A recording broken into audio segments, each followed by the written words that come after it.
একজনের খোঁজ পেয়েছি, সে হচ্ছে অশোকদা।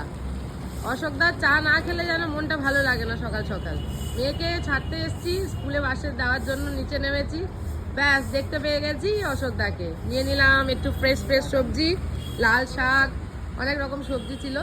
এই যে হচ্ছে সবজি, সবজিটা তো নিজামের থেকেই নিলাম আজকে। আর অশোকদা চাটা বানাও।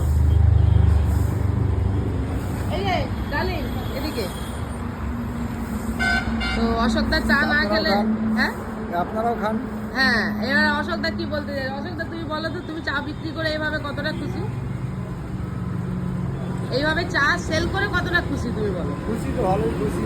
কাস্টমারের ফিডব্যাক তো অবশ্যই তুমি ভালো পাও, কিন্তু তুমি মানুষকে খাইয়ে কতটা খুশি হও? খুশি হয়ে যাও, কাস্টমার বলে তোমার চাটা ভালো হয়, এতে বেশি আনন্দ পাই। সেটাই। তো সকাল সকাল চা খেয়ে নেব।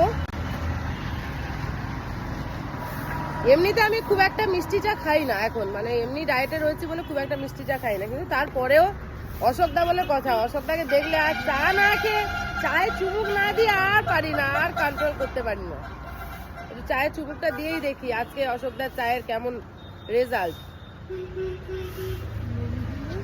অসাধারণ। এই যে মশলাটা দেয় না, এই যে দেখছো মশলাটা, এত সুন্দর মশলাটা দেয়, নিজে হাতে বানানো এই মশলাটা।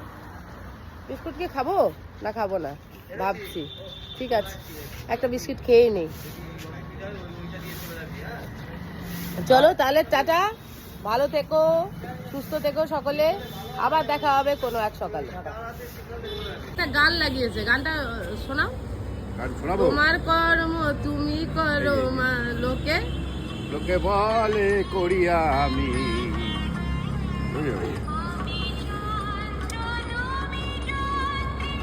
আমার ভিডিও করছো না, গান ভিডিও করছো?